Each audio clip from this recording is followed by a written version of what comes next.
लालची बहू की कहानी। मनोहर अपने माता पिता के साथ एक छोटे से शहर में रहता था।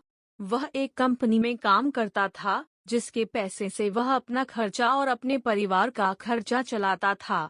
कुछ वर्ष बाद मनोहर की शादी हो जाती है। उसकी पत्नी का नाम रिया था।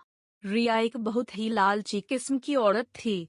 रिया को जब भी पैसे मिलते थे तो वह तरह तरह के कपड़े और गहने खरीद लेती थी। वह जब भी किसी समारोह में जाती थी तो हमेशा नए नए कपड़े और गहने पहनकर जाना चाहती थी। जब उसके पास नए कपड़े और नए गहने नहीं रहते थे, तब वह अपने पति मनोहर से जिद करके खरीदवा लेती थी।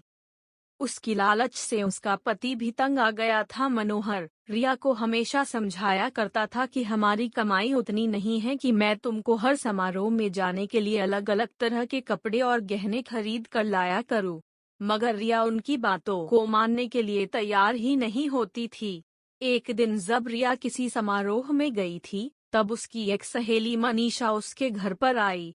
मनीषा ने रिया की सास से उसके बारे में पूछा। रिया की सास ने मनीषा को सारी कहानी बताई। रिया को सबक।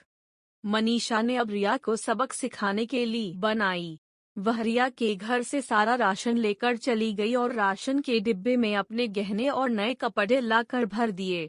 जब रिया समारोह से वापस आई तब वह किचन के डिब्बों में गहने देखकर बहुत खुश हुई। शाम हुआ, जब रिया खाना बनाने गई तब उसे राशन नहीं मिला। तब वे अपनी सास से पूछा, सारा राशन कहाँ गया?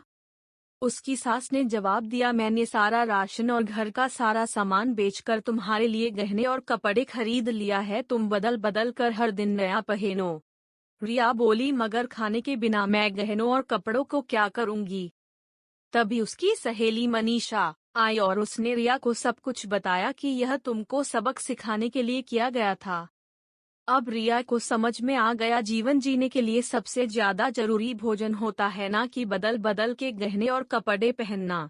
रिया अब अपने पति के कमाई के अनुसार ही सारा काम करती थी और वह खुशी खुशी रहने लगी।